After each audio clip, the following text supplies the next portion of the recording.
News সত্যের পাশে সময়ের সুখবর নিয়ে এলো হামজা ফ্যাশন। হামজা ফ্যাশন, এখানে আপনি পাবেন মহিলাদের জন্য অত্যাধুনিক সাজ পোশাক, আছে কুর্তি, লেহেঙ্গা, শাড়ি, স্যুট, নকাব ইত্যাদি। আমাদের ঠিকানা Asansol GT road, eastern railway high স্কুলের বিপরীতে। তাহলে আর দেরি কেন, এবার পুজোতে আপনারা সবাই চলে আসুন হামজা ফ্যাশনে।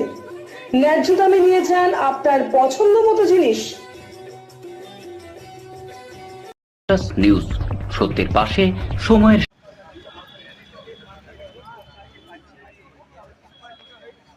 আসানসোল বিজেপির দলীয় কার্যালয়ে ঝটিকা সফরে আসলেন শীর্ষ নেতৃত্ব।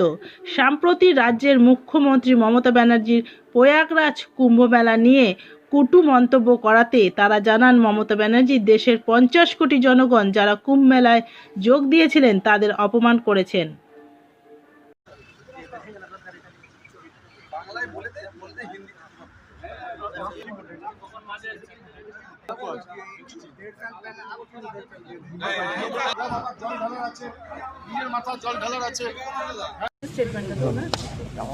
দেখুন, মহাকুম্ভকে মৃত্যুকুম্ভ বলছে।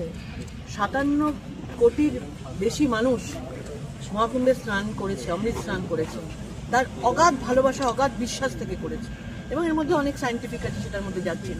কিন্তু মমতা বন্দ্যোপাধ্যায় যেভাবে মহাকুম্ভকে মৃত্যুকুম্ভ বলছে, একজন হিন্দু হয়েও উনি হিন্দুদের ওপর যে অসম্মান দেখিয়েছেন, যে অবিশ্বাস দেখিয়েছেন, এটা অনেক অত্যন্ত ভয়ানক পুরো বাংলার জন্য এবং পুরো দেশের জন্য।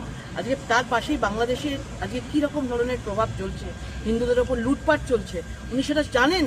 উনি সেটা মাথায় রেখেও আজকে যেভাবে হিন্দুদেরকে উনি ছোট করেছেন, তাহলে আজকে ভাবুন যে আজকে বাংলায় তুষ্টিকরণ শুধুমাত্র ভোটের রাজনীতির জন্য উনি মহাকুম্ভকে মৃত্যুকুম্ভ বলে ভোট নিতে চাইছেন।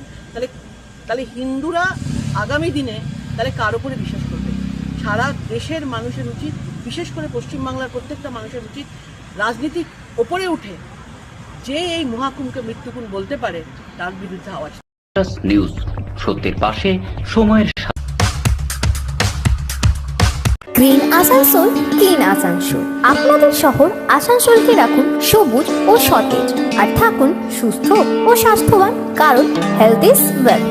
शहर आपका अपना है, इसे साफ रखना हमारा दायित्व है।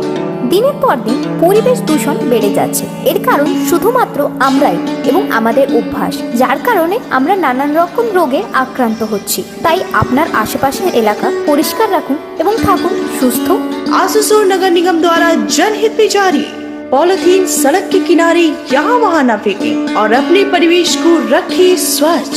যেখানে সেখানে নোংরা না ফেলে অতি অবশ্যই ডাস্টবিনের ব্যবহার করুন। धूम्रपान सेहत के लिए हानिकारक है। सिगरेट, गुटखा जैसे जानलेवा पदार्थ का सेवन न करें।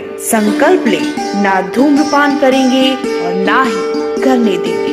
মাত্র কয়েকটি পদক্ষেপ আপনার শরীরের জন্য, যার ফলে আপনি থাকতে পারেন চিরসুখী ও স্বাস্থ্যবান। তাহলে সবাই আসুন, মিলে জাগরিত হই এবং প্রচুর পরিমাণে গাছ লাগাই। Green Asansol, clean Asansol.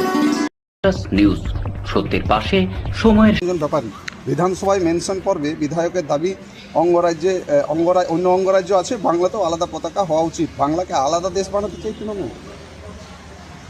তৃণমূলের মুখ্যমন্ত্রী মনে করেন উনি পশ্চিমবঙ্গের প্রধান উনি এই সমস্ত দাবি করেন। হিন্দুদের কাছে ক্ষমা চান মমতা, মহাকুম্ভে গিয়ে মন্তব্যের প্রায়শ্চিত্ত করুন। অন্য ধর্মস্থানকে মৃত্যুস্থান বলার সাহস আছে? এর প্রতিবাদ করলেই সাম্প্রদায়িক তকমা, এর প্রতিবাদ করলেই কি গতকাল মুখ্যমন্ত্রী যে বিবৃতি দিয়েছেন সেটা আমাদের ধর্মীয় ভাবাবেগ, আমাদের বিশ্বাস, আমাদের পরম্পরা এবং সর্বোপরি মহাকুম্ভকে ঘিরে মানুষের যে উন্মাদনা, যে জনপ্লাবন, সেটাকে অপমানিত করে। মুখ্যমন্ত্রীর উচিত শুধু দেশবাসী নয়, বিশ্ববাসীর কাছে ক্ষমা চাওয়া। সনাতন মর্যাদা বজায় রাখতে গর্জে উঠছে আরএসএস ও বিজেপি। বাংলায় হিন্দুরা ঐক্যবদ্ধ হতে শুরু করেছে। গেরুয়া ঝড়ে উড়বে হিন্দু বিরোধীরা। নিজের ব্রাহ্মণ পদবি কেন বলতে হচ্ছে হিন্দুদের ঐক্যে ভয় পেয়েছেন মমতা? মমতা বন্দ্যোপাধ্যায় কোথায় ভয় পেয়েছেন কি ভয় পাননি সেটা আমাদের জানা নেই। মমতা বন্দ্যোপাধ্যায় ধর্মীয় মেরুকরণের বিভাজনের রাজনীতি করছেন। আমি যতদূর মনে পড়ছে যে উনি একবার ঠাকুরনগরে গিয়ে বলেছিলেন, আজ থেকে আমি ব্যানার্জি উপাধি ত্যাগ করলাম, আমি মতুয়া। এই ব্রাহ্মণ অব্রাহ্মণের রাজনীতি, এই অস্পৃশ্যতার রাজনীতি বিজেপিতে বিশ্বাস করে না। এটা কংগ্রেসের রাজনীতি, আর ওনার ডিএনএটাও কংগ্রেসের। ওরা নিউজ, সত্যের পাশে সময়ের